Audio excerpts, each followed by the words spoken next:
বিধানসভা ভোটের আগেই রাজ্য রাজনীতিতে আবারও পালা বদলের হাওয়া।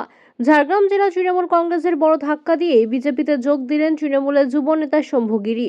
সোমবার সন্ধ্যায় ঝাড়গ্রাম সাংগঠনিক জেলা বিজেপির কার্যালয়ে এক অনুষ্ঠানে জেলা বিজেপির সভাপতি তুফান মাহাতোর হাত ধরে আনুষ্ঠানিকভাবে পদ্ম শিবিরে তিনি যোগ দেন। জানা গেছে যে বিনপুর 1 নম্বর ব্লকের বইতা 5 নম্বর অঞ্চলের সক্রিয় যুব তৃণমূল নেতা ছিলেন শম্ভু গিরি। যোগদানের পর তিনি বলেন যে দল মানুষের জন্য কাজ করা থেকে সরে এসেছে, বিজেপির নেতৃত্ব এলাকার উন্নয়নে কাজ করতে চায়। এই যোগদানকে ঘিরে ঝাড়গ্রাম জেলা জুড়ে রাজনৈতিক মহলে চাঞ্চল্য তৈরি হয়েছে।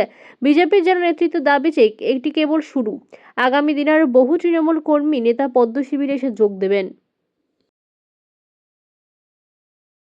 বৈতা অঞ্চলের যুব নেতা শম্ভু গিরি টিএমসি ছেড়ে বিজেপিতে যোগদান করেছে।